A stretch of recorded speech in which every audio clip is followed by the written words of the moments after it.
¿Qué tal a todos? Espero que se encuentren muy pero muy bien.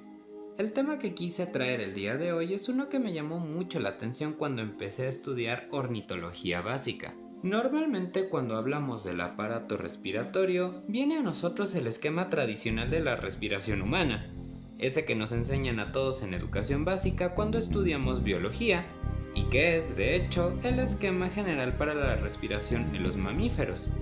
Sin embargo, ¿qué pasaría si te dijera que en las aves, tanto la anatomía como la funcionalidad de su aparato respiratorio es un tanto diferente al nuestro? Aunque somos vertebrados y amniotas, existen varias diferencias en el aparato respiratorio, y en este video vamos a explorarlas, tomando de referencia lo que ya conocemos y explicando tanto la anatomía como la función. Así que bien, empecemos. El aparato respiratorio comienza por las narinas, las fosas nasales, seguido por la faringe. Hasta aquí pues prácticamente no hay grandes diferencias con respecto a nosotros los mamíferos, salvo por la disposición de los cornetes nasales, que en el caso de las aves tienen una disposición rostrocaudal, mientras que nosotros tienen una disposición dorsoventral. Posterior a ello encontramos la laringe, la tráquea, y en el punto donde ésta se bifurca para dar origen a los bronquios, las aves tienen un órgano conocido como siringe. En el caso de los mamíferos, la laringe está adaptada para la fonación, la capacidad de emitir sonidos inteligibles, mientras que en las aves esta función la tiene precisamente la siringe, un órgano que está muy desarrollado en muchas especies, principalmente en las de los órdenes citasiformes y paseriformes, lo que les permite emitir desde bellos cantos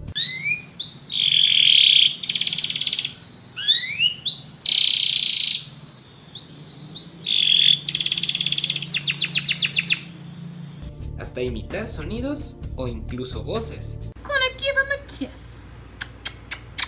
Gonna give him a kiss. Who's my precious Jenny bird?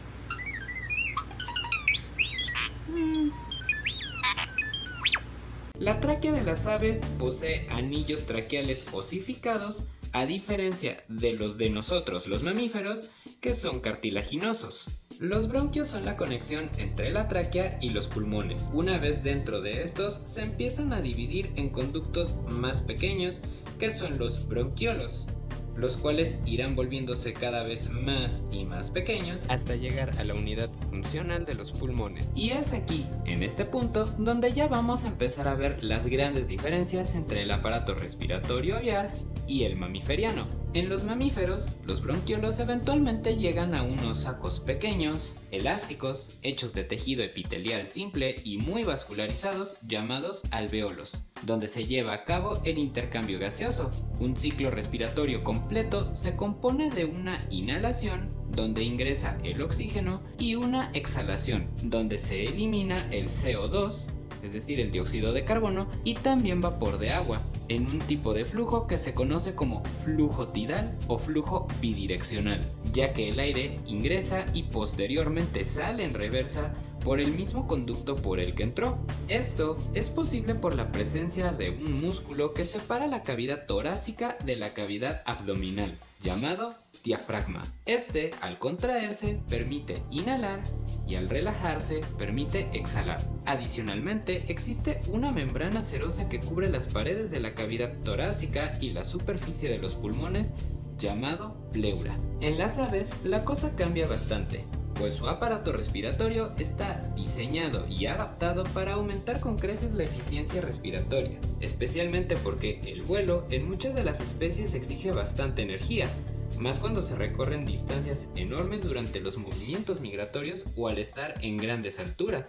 ¿Nunca te has preguntado cómo hay aves capaces de sobrevolar la punta del Everest sin un aparente esfuerzo, mientras que tú a duras penas y puedes subir las escaleras de la escuela o el trabajo cuando te levantas bien temprano, con sueño y sin haber desayunado bien? Bueno, pues la respuesta está en parte en su aparato respiratorio. Los bronquiolos se subdividen en conductos cada vez más pequeños hasta llegar a unos capilares relativamente rígidos y vascularizados que se conocen con el nombre de parabronquios, los cuales son la unidad de los pulmones aviares.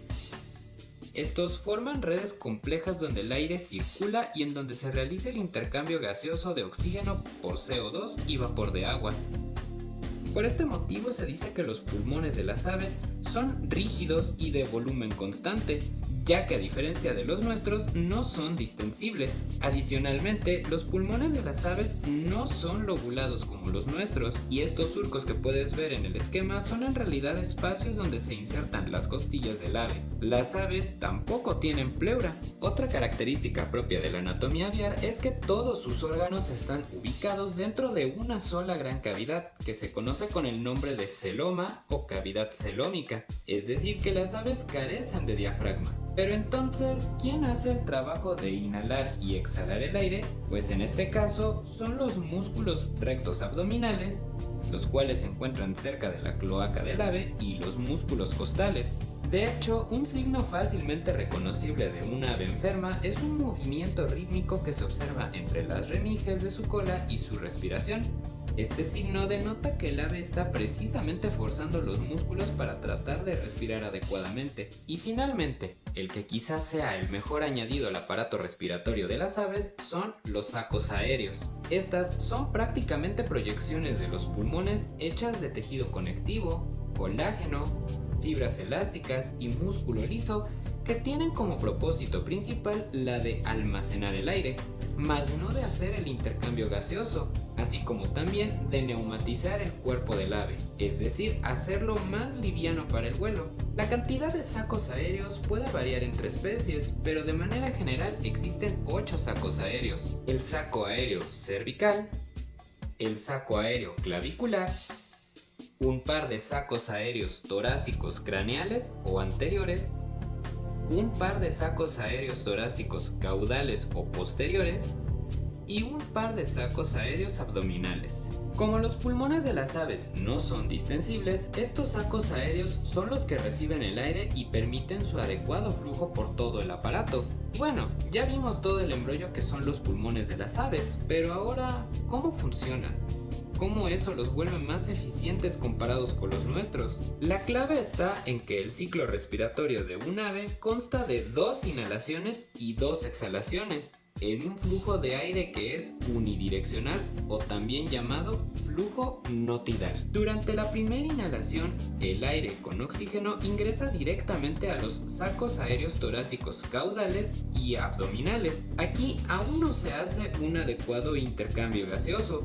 No es hasta la primera exhalación cuando el aire es empujado hacia los pulmones y finalmente se intercambia el oxígeno por el CO2 del organismo. Posteriormente ocurre la segunda inhalación, donde el ave nuevamente ingresa aire del exterior directamente hacia sus sacos aéreos posteriores y a su vez empuja el CO2 que estaba en los pulmones hacia los sacos aéreos anteriores. Finalmente ocurre la segunda exhalación, donde el CO2 finalmente es expulsado fuera del organismo. Si te has dado cuenta, el flujo de aire nunca es interrumpido, ni siquiera cuando el ave está exhalando, y es este mecanismo precisamente el que vuelve su respiración tan eficiente, incluso en entornos con poco oxígeno como las grandes alturas de las montañas del Himalaya o al viajar grandes distancias de un lugar a otro sin prácticamente descansar en algún momento. Bien, con eso terminamos el video de hoy. Como podrás ver, la anatomía del aparato respiratorio aviar es un poco más compleja de lo que hemos estudiado con los mamíferos, una sorprendente respuesta adaptativa trabajada por millones de años de evolución y que al día de hoy nos sigue demostrando lo sabia que es la naturaleza al momento de moldear a cada ser vivo que va existiendo con el paso del tiempo. Muchas gracias por llegar hasta aquí. Si te gustó el video, no olvides dar like, suscribirte para más contenido y compartir. Eso me ayudaría muchísimo. De igual manera, también te invito a que revises mi perfil en Instagram, ya que no solo me dedico a hacer videos en esta plataforma, sino que también me dedico a hacer cosplay, dibujo y birding. Muchas gracias por todo el apoyo y nos vemos hasta la próxima.